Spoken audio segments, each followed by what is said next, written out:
오늘 주제가 예, 그런 무게 하나가 될 것 같습니다. 아, 이게 주제가 될 줄 몰랐습니다.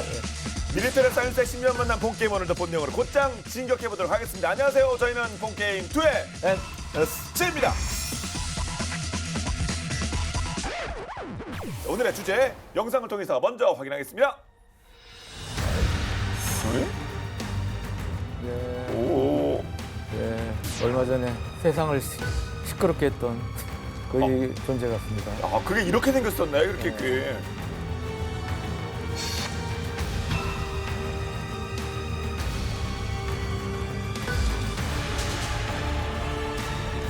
이건 실제 영상인가요?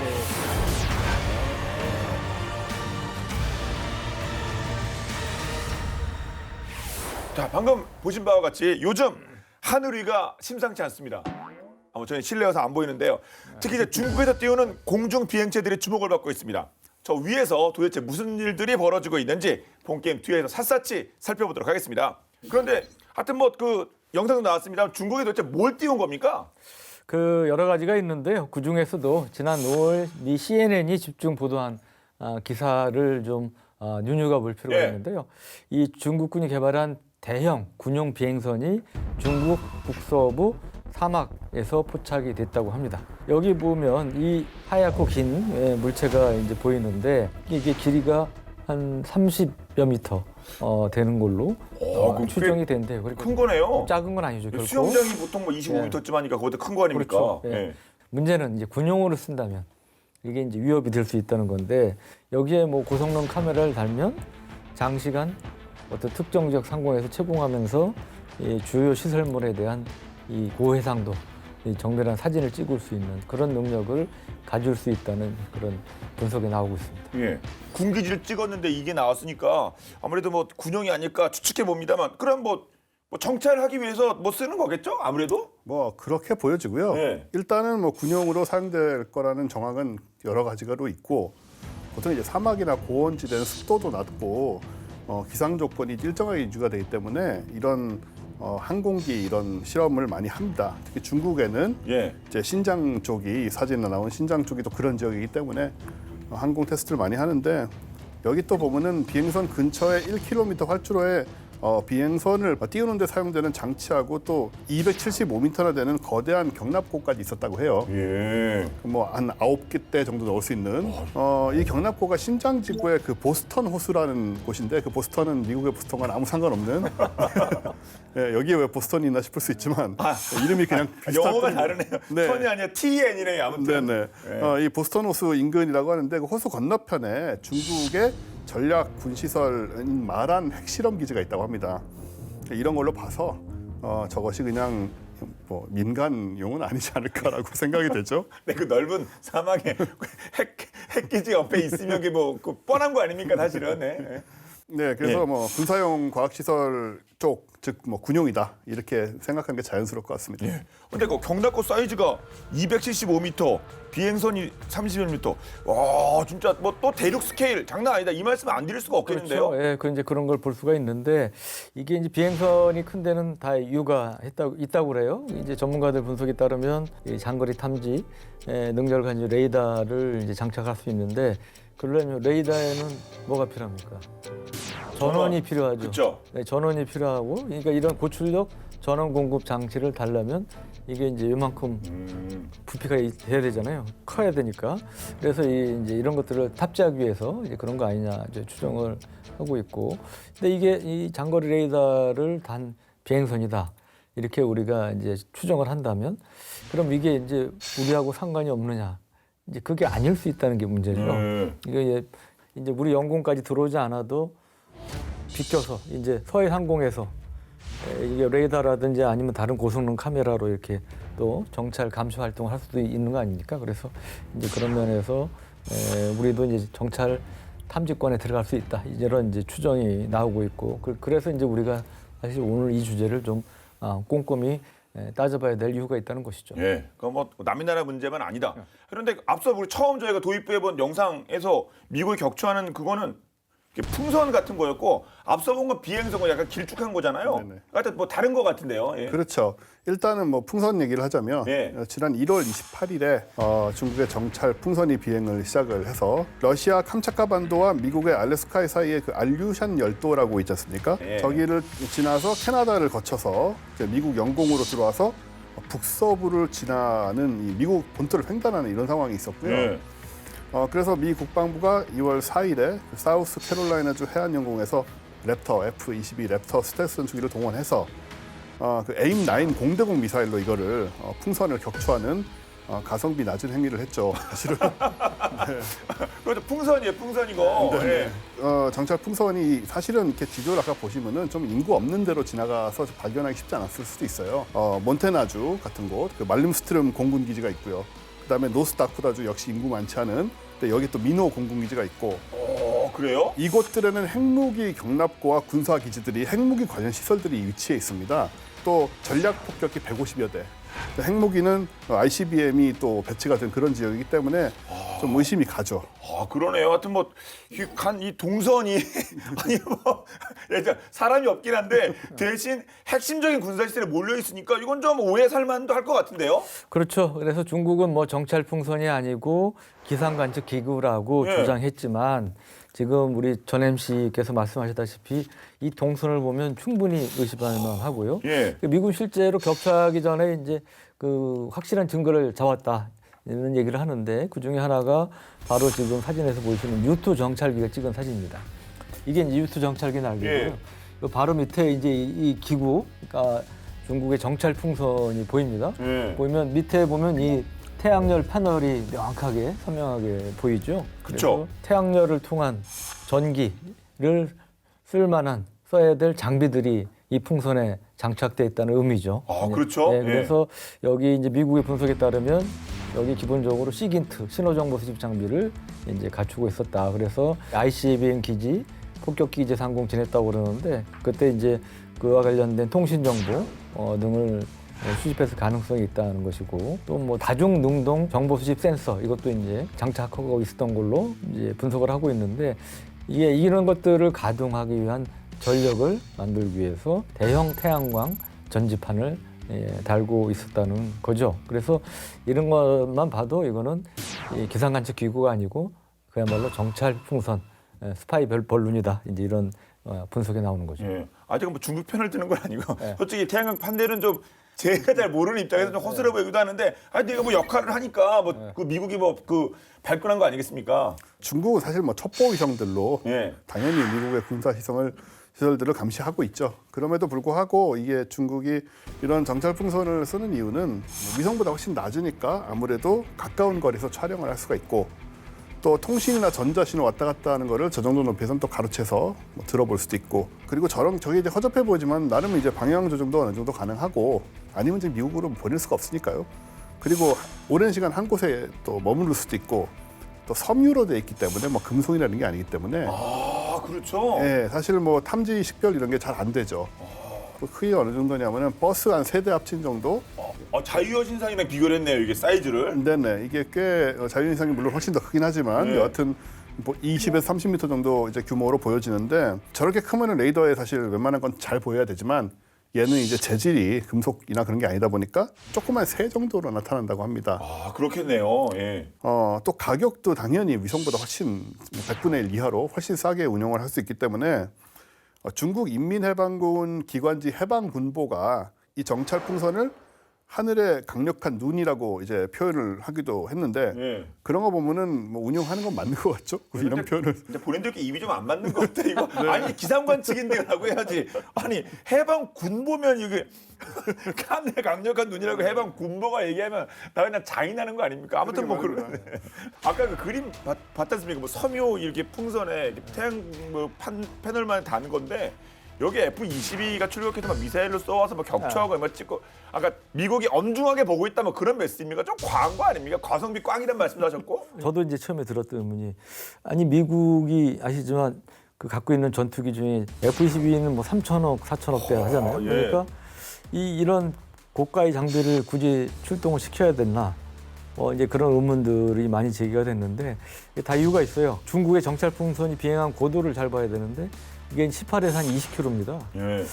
물론 뭐 결코 낮은 고도는 아닌데 일반적으로 생각하는 전투기들이 비행하는 고도보다는 꽤 높은 거예요. 전투기 중에는 F-22가 20km쯤까지 올라갈 수 있고요. F-15도 올라갈 수 있습니다. 예. 그 F-15가 정말 대단한 전투기라는 걸 제가 이번에 새삼 알았는데 최고 30km까지 올라간 적이 있더라고요. 네. 시험 테스트하는 우주 거지만 수준 아닌가? 그러니까 예. 그러니까 이제 그 최고 기록을 세운 건데 예. 그럼 왜 굳이 F-22가 올라갔느냐? 옛날에 이제 미 본토 방공 임무를 F-15, F-16 이런 것들이 주로 맡았는데 그 임무를 이제 F-22가 거의 다 넘겨버렸답니다. 그래서 여기 이제 미 본토로 들어온 거잖아요. 그러니까 그게 올라갈 수밖에 없었던 이제 현실적인 이유가 있었다. 또 하나 이게 또 기관포를 쏜 게 아니고 미사일을 쐈잖아요. 아 그러니까 솔직히 예. 올라만 가면 불화살만 쏴도 되는 걸 가지고 예. 불화살도 필요 없는 거 아닙니까? 그냥 예. 그냥 쏘면 되는 건데 화살도 창도 뚫릴 것 같은데 그걸 왜 굳이 사이드와인더를? 예. 네, 근데 AIM-9 사이드와인드 중 최신형의 9X를 쐈는데 예. 이게 이제 한 발에 한 60만 달러 해요. 오우. 그러니까 우리 돈으로 따지면 7억 원이 넘는 건데 AIM-9X는 주변 대기와의 온도 차이를 통해서 표적을 식별할 수 있는 추적하는 그런 능력이 있기 때문에 쐈던 측면이 있고 또 하나는 이게 기관포로 옛날에 이제 기구를 격추시키려고 시도했던 적이 있어요. 네. 과거에 캐나다에서 기구가 잘못 날아가 가지고 그걸 캐나다 전투기가 출동해서 무려 한 기관포 1000발을 쐈는데 격추시키는데 실패했습니다. 그 겨우 영국까지 날아갔어요. 그래요? 네, 그러니까 이게 의외로 기관포로도 격추가 어렵다 현실적으로. 그러다 보니까 이제 F-22가 비싼 미사일 쏴서 격추시키는 이러한 정말 웃지 못한 상황이 벌어진 거죠. 예. 또 말씀 들어보니까 그 미국의 대응이 어쩔 수 없었네. 뭐 과잉 대응은 아니었던 것 같고 필요한 만큼 딱 정확하게 대처한 것 같습니다. 근데 정찰 풍선, 앞서 뭐 이렇게 어디 뭐 사막에 있다는 뭐 비행선 이런 것들이 계속 나오고 있는데 중국이 도대체 노리는 게 뭐랍니까? 그러니까 그 이제 두 공중 비행체에 이제 공통점이 있는데 네. 활동하는 영역이 비슷하다. 이제 그런 게 있고, 그러니까 정찰 풍선과 마찬가지로 정찰 비행선 또한 이제 성층권에서 비행할 가능성이 많다. 이렇게 이제 추정들을 하고 있죠. 그래서 여기 이제 공통 분모가 뭡니까? 성층권이죠. 네. 그 성층권이 다시 요즘 소위 이제 핫한 이제 아이템 관심사로 떠오르고 있습니다. 그래서 이 대목에서 제가 바톤을 우리 과학 전문가이신 원생님께 넘기겠습니다. 성층권 솔직히 지구과학 시간에 들어보고 고등학교 때 솔직히 처음 그 언급하는 것 같은데 제 입에서 성층권 좀 설명해 주세요. 저는 뭐 요즘 프라모델 전문가라서 누가 보면 그럴 수도 있겠어요. 진짜 오랜만에 이런 얘기가 나왔는데요. 네.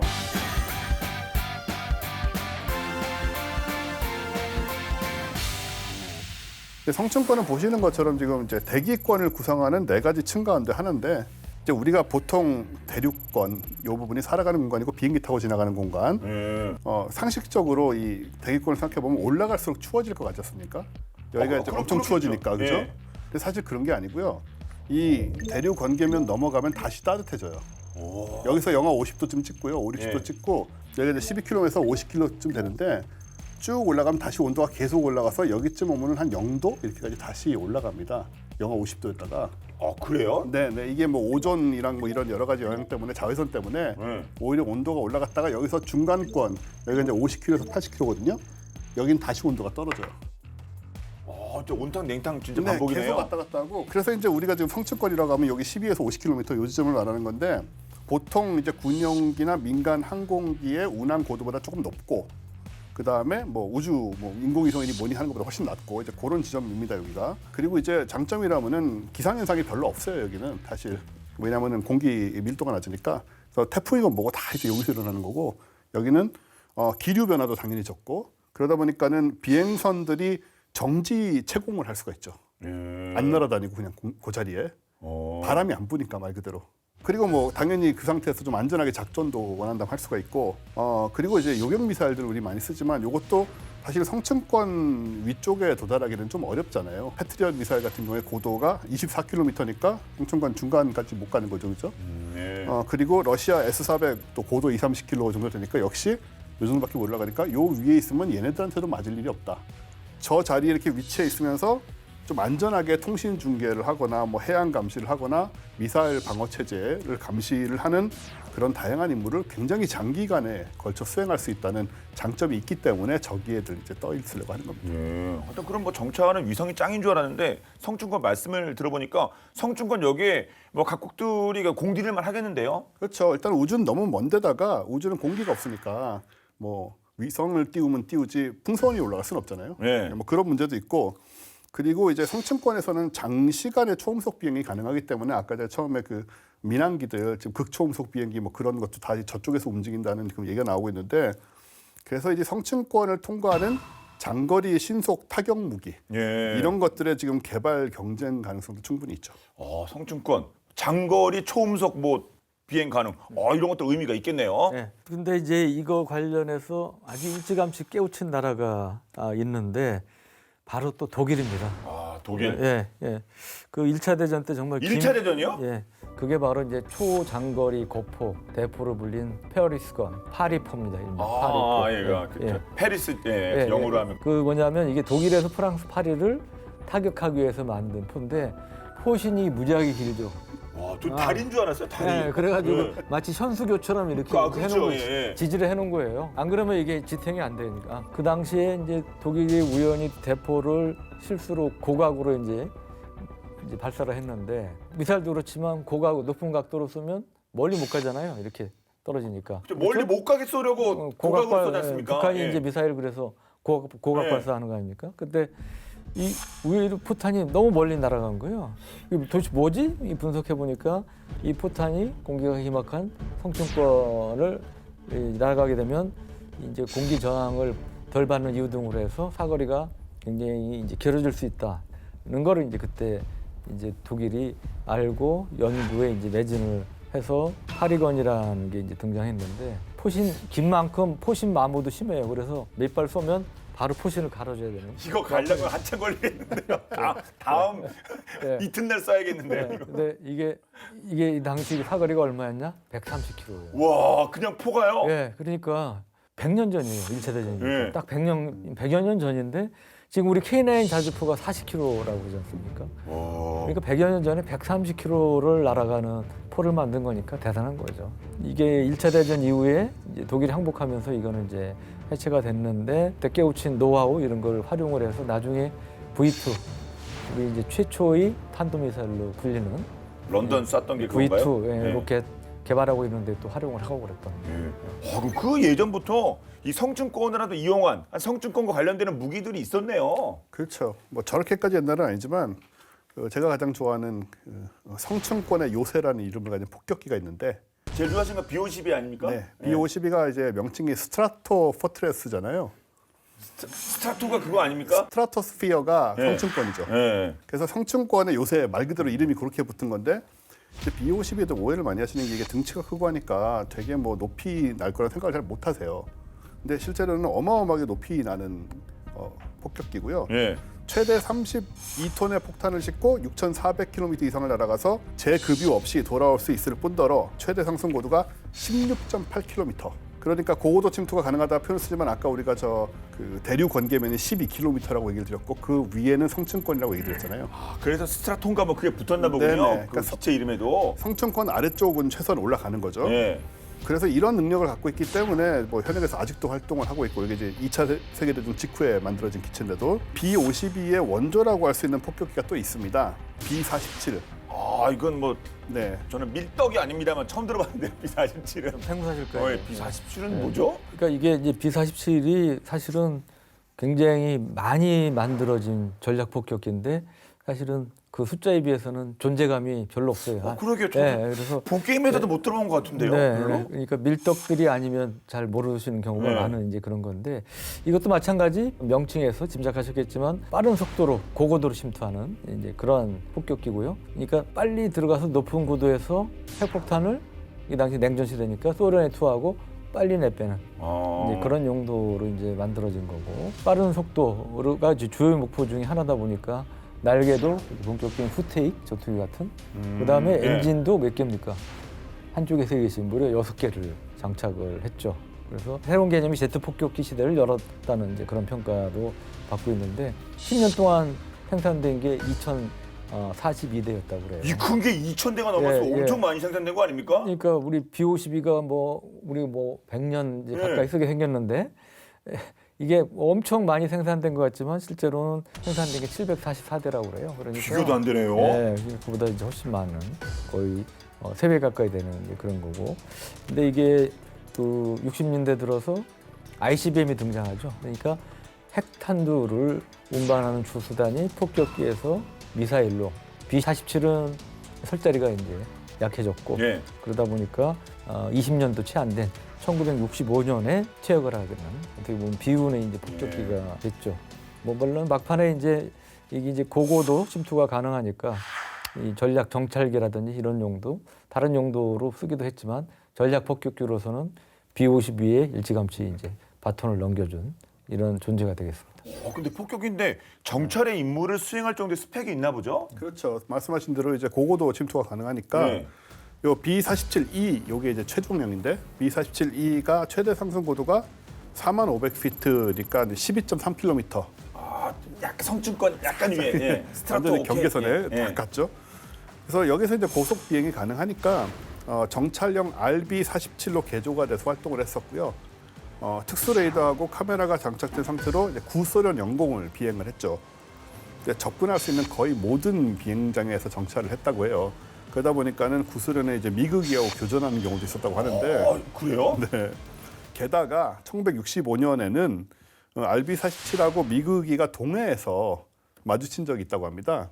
우리나라 동해에서요? 네, 우리나라 동해에서 당시 이제 북한이 미그 17이죠. 미그 17이 미 공군의 그 RB-47 정찰기를 공격을 했는데 그냥 일본 공군기로 피해가지고 무사히 귀환해서 이제 뭐 피해는 없었다고 해요.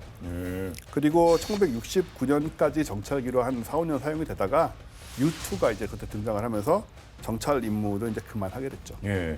그 정말 일찍이 이 성층권의 가능성을 여러 나라가 정말 엿본 것 같은데 요즘은 뭐 거의 뭐 중국 중심으로 가는 건가요?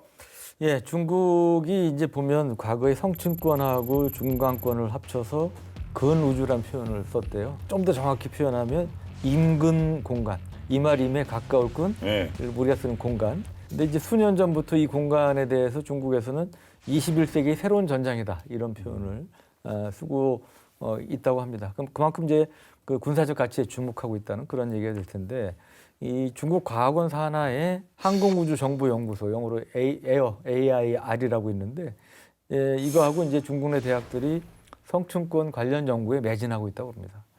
그리고 아까 원수 말씀하셨지만 하여튼 고도 12에서 80km 이런 근우주에서는 극초음속 미사일 일부 저고도로 나는 상승 단계의 이제 뭐 ICBM이라든지 뭐 이런 것들이 이제 통과를 하는데 극초음속 무기가 이제 두 가지가 있지 않습니까? 하나는 순항 미사일, 이 스크램제트 엔진을 쓰는 이제 순항 미사일 형태가 있고 또 하나는 탄도 미사일 형태로 발사돼 있다가 활공체가 이제 글라이더처럼 활공 비행하는 이제 활공체가 있는데 활공체가 특히 이 고도를 많이 이제 비행을 하죠. 그러다 보니까 이 고도는 이제 인공위성으로 사실 수집하기 힘들잖아요. 근데 정찰 분석은 이제 가능하다는 얘기고 뭐 중국이 적극적으로 뭐 나서는 이제 정황이 나타나고 있는데 그럼 또 미국이 가만히 있을 수 없겠죠. 예. 그래서 이제 앞으로 미국도 이제 근우주 관련 뭐 연구라든지 이를 활용한 무기 개발에도 나서지 않을까 이렇게 전망이 되고 있습니다. 그런 분위기면 뭐 성층권을 이렇게 뭐 날아다니는 공중 비행체라고 할까요? 이쪽에도 연구 뭐 제대로 불붙겠는데요? 이 성층권에서 사용하는 방법은 당연히 이제 일단 기구, 그 헬륨이나 수소를 사용한 기구, 아니면 비행선, 그리고 이제 태양광 비행기, 무인 비행기가 있죠. 그렇죠. 예. 이런 애들은 뭐 계속 더 있을 수 있으니까 중국은 그래서 정찰 풍선 외에도 뭐 성층권 비행선 개발에도 지금 속도를 내고 있다고 하는데 이 성층권 비행선의 물론 가장 큰 장점이라고 한다면 당연히 그 20km 상공쯤에서 정지해 있을 수가 있다라는 거고 그러면 이제 장기간 일정 지역을 굉장히 면밀하게 감시를 할 수 있다는 그런 장점이 있죠.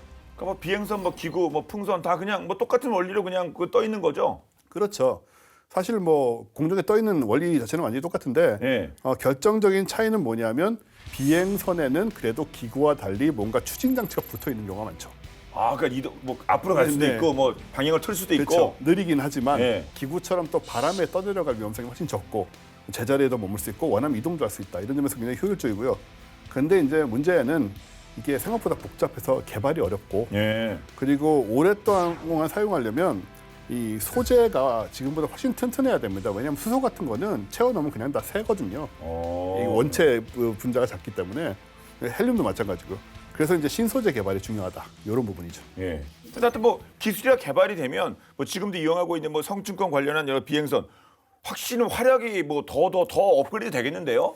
예, 그래서 이제 현대 이제 사실은 우리 전에도 본게임에서 여러 네. 번 다뤘지만 정찰하는 수단, 정찰 감시 수단은 사실 정찰기, 정찰위성 뭐 이런 게 대표적인데 미래 정찰의 어떤 새로운 또 한 주역으로 예, 성층권 비행선이 될 수도 있지 않느냐 이런 얘기까지 이제 나오고 있다고 하는데 일반적인 항공기보다는 높이 떠 있으니까 넓은 지역을 이제 관찰할 수 있다는 거.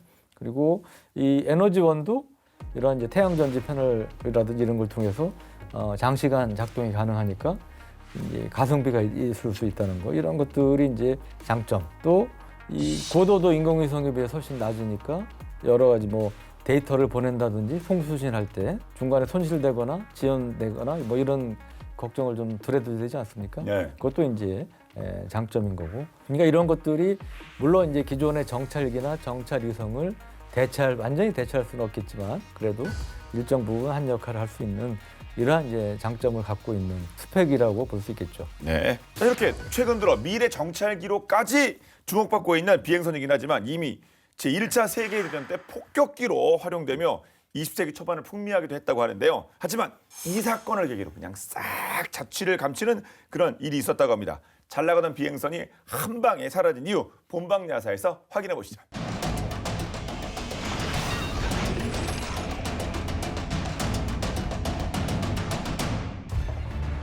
거대한 화염에 휩싸여 활활 타고 있는 비행물체.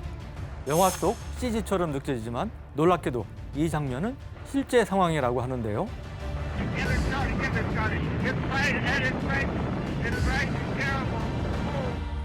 수많은 취재진들과 구경꾼들이 실시간으로 포착한 이 끔찍한 사고는 대체 무엇이었을까요?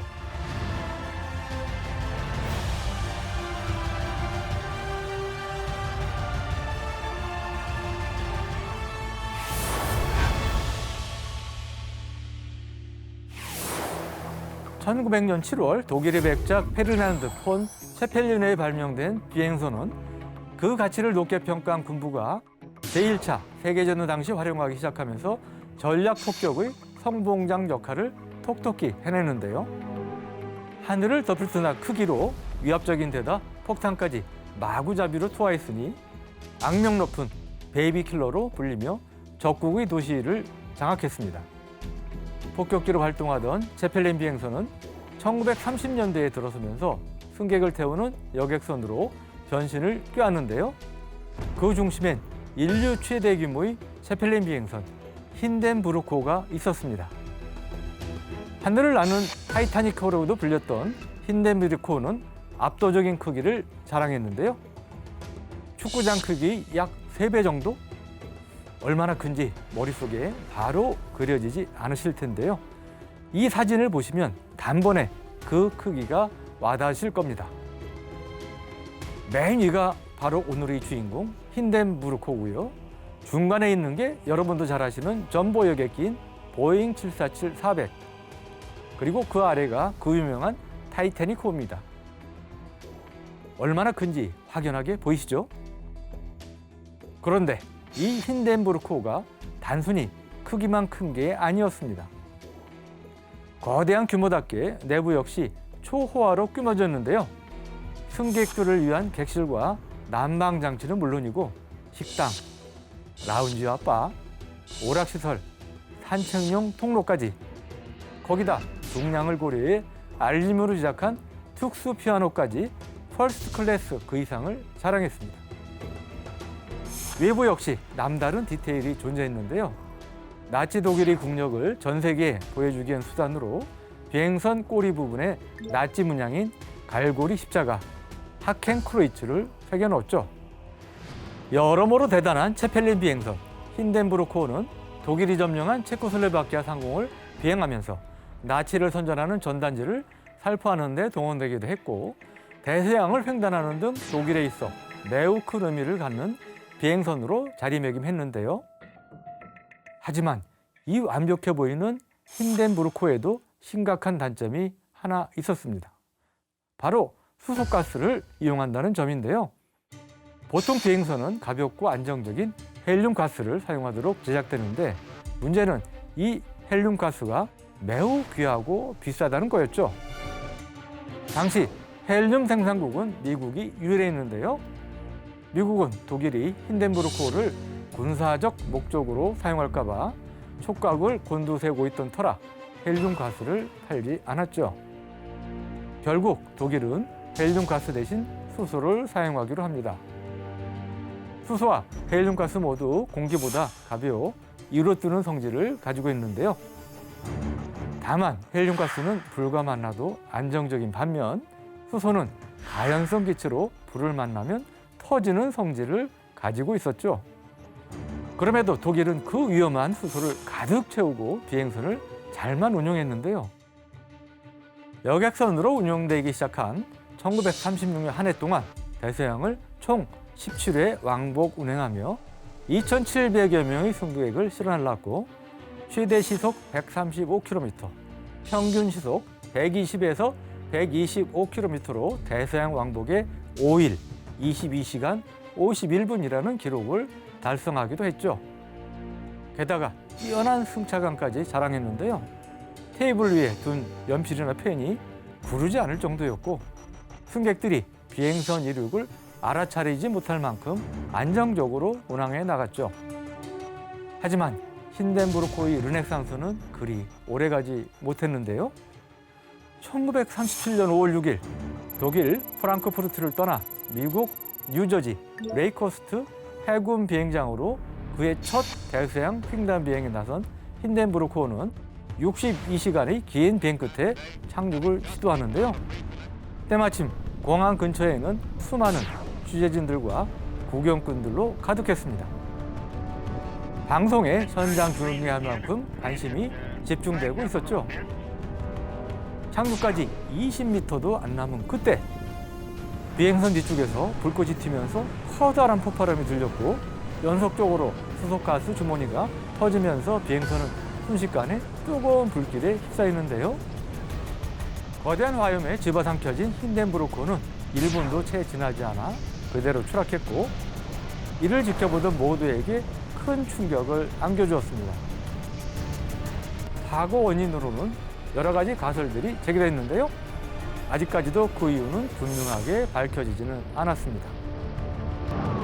힌덴부르크호 수소발 사고로 인해 36명이 사망하고 61명이 기적적으로 구조됐는데요. 이 참사로 인해 비행선의 위험성이 부각됐고 제펠린 비행선을 생산하던 독일은 곧장 비행선 운영회사를 해체시키게 됩니다. 그러면서 자연스레 독일의 비행선 시대도 막을 내리게 되었죠. 1937년 벌어진 힌덴부르크호 대참사는 독일의 힘을 과시하던 상징적 존재인 거대 비행선의 시대를 저물게 했는데요. 이후 제2차 세계대전에선 그나마 남아있던 비행선들마저 해체돼 전쟁 물자로 징발되는 굴욕까지 당하게 되었죠. 하지만 아이러니하게도 이 비극을 기점으로 제트 비행기 시대가 열리면서 우리에게는 더 편하고 안전한 시대가 시작되는데요. 제1차 세계대전 떠오르는 독일의 상징에서 비극의 상징으로 추락한 제펠린 비행선 힌덴부르크호의 쓸쓸한 생애 이야기였습니다.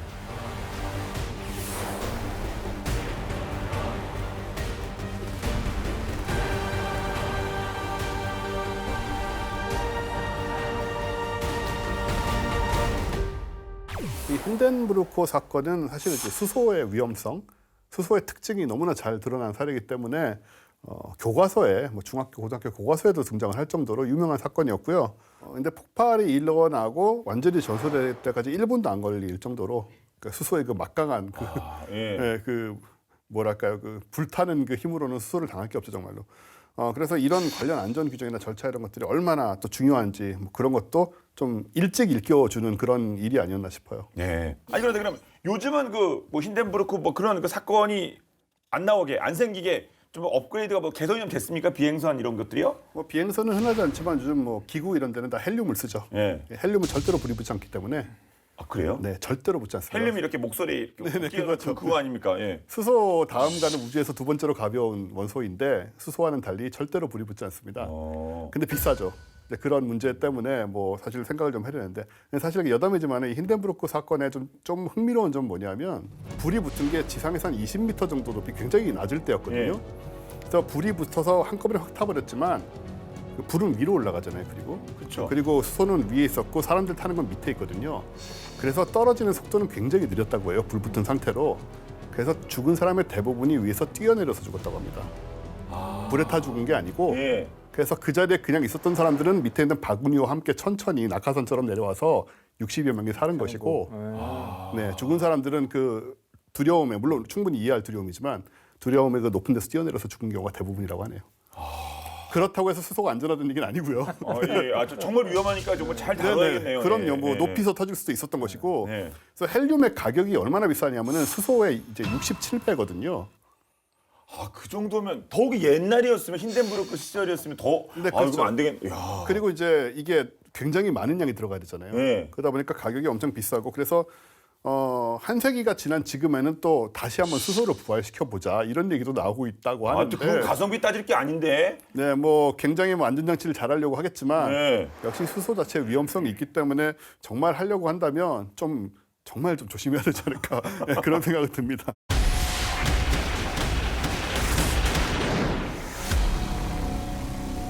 자, 다시 제 본론으로 돌아가세요.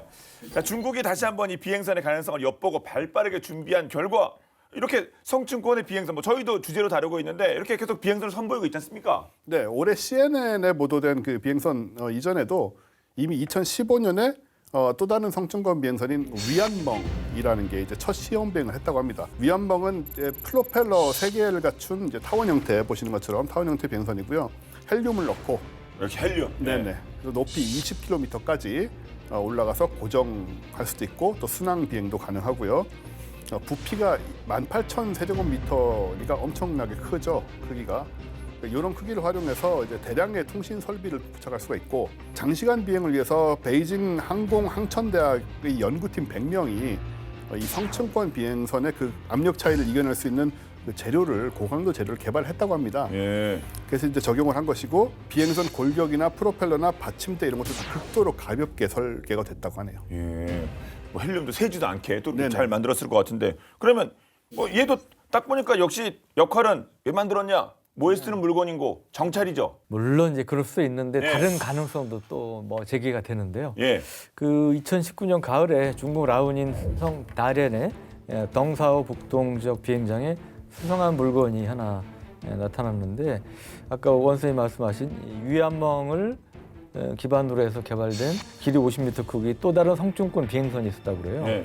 근데 중국 전문가들은 이 비행선을 조기 경보 비행선이 아니냐 이렇게 추정을 했는데 뭐냐면 고성능 레이더를 여기에 장착을 해서 낮게 날아오는 미사일, 주로 이제 순항 미사일이 되겠죠. 예. 미사일을 탐지하기 위한 그런 용도로 이제 분석이 됐답니다. 아시다시피 이 지구 공면 때문에 일반적인 특히 지상에 배치된 레이더는 사각지대가 생기잖아요.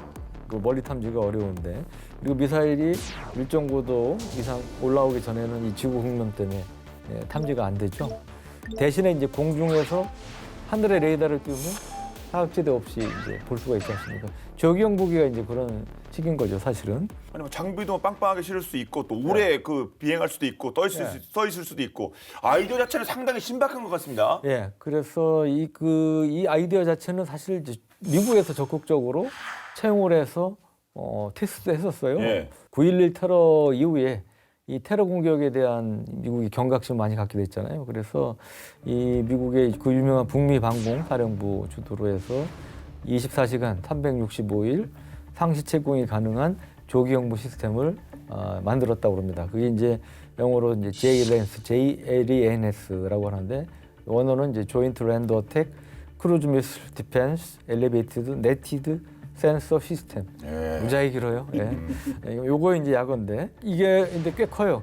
길이가 한 70m 되는 이런 비행선을 한 3km 정도 되는 고도에 띄워서 미 본토로 날아오는 크루즈 미사일이든 뭐든 날아오는 자살폭탄, 테러, 뭐 항공기가 됐든 이런 모든 유형의 물체를 최대 500km 거리에서 탐지할 수 있는 이제 그런 용도로 테스트가 하고 있었는데 이게 2015년 10월에 이제 사단이 나서 결국은 이제 취소가 됐는데 뭔 일이 벌어지냐면 비행선이니까 일단 지상하고 이제 연결해 놓는 계류선이 있을 거 아닙니까?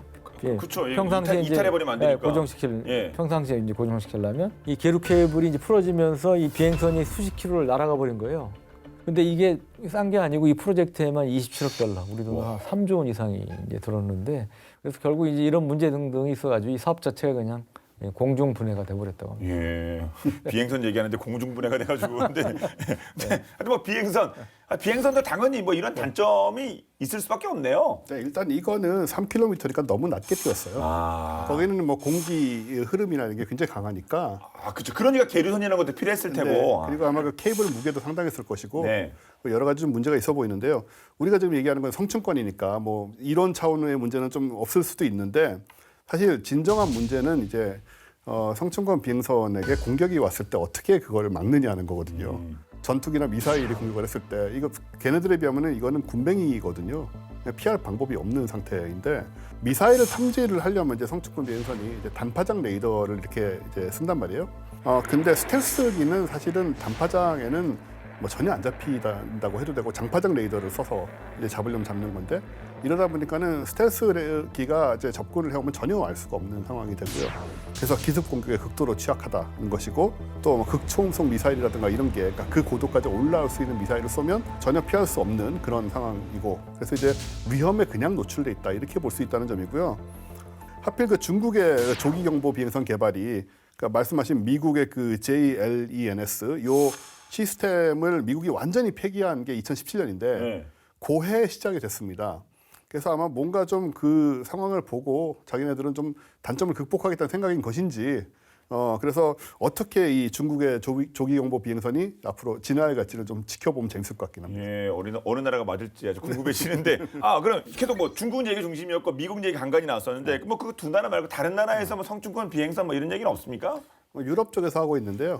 프랑스하고 이탈리아의 합작 항공 우주 업체인 탈레스 알레니아 스페이스라는 데가 있는데 여기서 이제 2016년부터 스트라토부스, 이건 영어로 하면 스트라토 버스입니다. 요거는 길이가 100m 이상이고 직경은 33m, 중량 5톤, 그리고 탑재 중량이 250에서 450kg으로 계획이 됐으니까 이게 뭐 만만하지 않습니다. 상당히 큰 물체고 고도 20km에서 최대 5년간 채공을 한다. 내려오지 않고 뭐 이걸 목표로 하고 있고요. 동력원은 햇빛 방향에 따라서 계속 변하는 그래서 이제 언제나 햇빛을 받을 수 있는 태양광 패널을 사용을 하고 그리고 남는 에너지는 또 재생형 연료 전지에다가 저장을 한대요. 그래서 또 뭐 밤에 쓰던가 필요할 때 쓰겠죠. 2020년 1월에 그 프랑스 국방부가 이 탈레스 알레니아 스페이스와 그 스트라토부스를 감시 및 정찰 임무에 활용하기 위한 연구 계약을 체결을 했고요. 올해 말에 이제 시제품의 비행 시연을 예정한다고 하니 이것도 좀 궁금해집니다. 그러네요. 네. 정작 그럼 우리나라는 대한민국은 어떻습니까?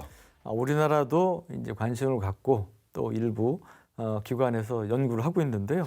우리 아시는 항공우주연구원에서 EAV3라는 걸 개발을 했는데 지난 2020년 8월에 국내 최장 기록인 53시간 연속 비행 기록을 수립을 했다고 합니다. 그리고 이제 EAV3 개발에서 얻은 기술하고 경험을 바탕으로 해서 한 단계 더 발전된 태양광 무인기를 지금 개발하고 있는데 이거는 이제 20kg 이상의 임무 장비를 탑재를 하고 성층권에서 30일 이상, 한 달 이상 장기 운용이 가능한 이러한 이제 성층권 드론 사업을 추진하고 있는데 2025년 후년까지 총 사업비 375억 원을 투자할 계획이라고 합니다. 앞으로 이제 보면 그 2차 전지 용량들이 계속 올라가잖아요. 개량이 되니까. 그래서 이 2차 전지 용량을 높이고 카메라를 비롯한 센서, 기타 장비들을 좀 가볍게 하는 이 경량화 연구가 무탈하게 진행이 되면 인터넷 통신 중계라든지 뭐 기상 관측, 한반도 감시 이런 이제 다용도, 다양한 임무를 수행할 수 있을 것으로 기대가 되고 있습니다. 네. 어쩌면 미래 게임 체인저가 될 수도 있는 성층권 비행체에 대해서 살펴본 시간이었는데 끝으로 한 말씀씩 부탁드리겠습니다. 일단은 뭐 아직은 뭐 한계도 있죠 분명히. 예. 느린 부분이라든가 뭐 방어에 취약하다든가 이런 부분도 있는데 뭐 기술이 또 발전해 나가면서 어쨌든 하늘에 있는 곳이니까 성층권이라는 거는 그곳을 당연히 이제 경쟁적으로 또 활용을 하는 그런 쪽으로 가게 될 것 같고요. 그래서 이 지역의 성층권 쪽에서 과연 이제 어떤 일들이 벌어질지, 그래서 어디까지 우리가 뭘 할 수 있을지 이런 것들을 좀 지켜보는 것이 상당히 흥미로운 포인트가 아닐까 생각이 됩니다. 네. 아까 원세민도 뭐 설명하셨지만 이 성층권 비행선이라든지 기구가 이런 이제 다용도 다양하게 활용될 수 있는 가성비 있는 수단인데 저는 그 중에 하나가 우리가 전에도 본게임에서 다뤘지만 북한의 신무기 중에 하나가 순항 미사일 있잖아요. 장거리 순항 미사일 있잖아요. 평상시에 이제 조기용 무기가 계속 떠 있으면 탐지를 할 수가 있는데 조기용 무기는 24시간 현실적으로 계속 떠 있기가 힘들죠. 사람이 타고 움직이는 거기 때문에 이제 그런 면에서 보면 이런 성층권 기구라든지 이런 것들을 활용하면 이거는 계속 떠 있을 수 있으니까 주변 강국으로부터 뭐 순항 미사일이라든지 이런 것들 또 이 공격을 탐지할 수 있는 그러한 수단이 될 수 있을 것도 같고요. 그래서 이제 그런 측면에서 우리도 적극적으로 좀 관심을 가질 필요가 있지 않나 생각이 됩니다. 네. 자, 오늘 본게임은 여기까지입니다. 본게임은 국방TV 유튜브를 통해서 언제든지 시청할 수 있으니까요. 많은 활용 부탁드리겠습니다. 다음 주 더욱더 화끈한 내용으로 돌아올게요. 지금까지 저희는 본게임 2의 MSG였습니다. 고맙습니다. 네. 네, 뭐 남극, 북극, 뭐 심해, 우주, 이제 성층권 그냥 뭐 다 해먹는 거. 누군가 하나 들어와서 뭔가를 하면은 또 딴 데서도 그냥 보고만 있을 수 없고. 그게 뭔가 또 있는 것 같은데 이런 느낌도 들고. 우리도 가서 이렇게 뭐 감시도 하고 경쟁도 하고. 이렇게.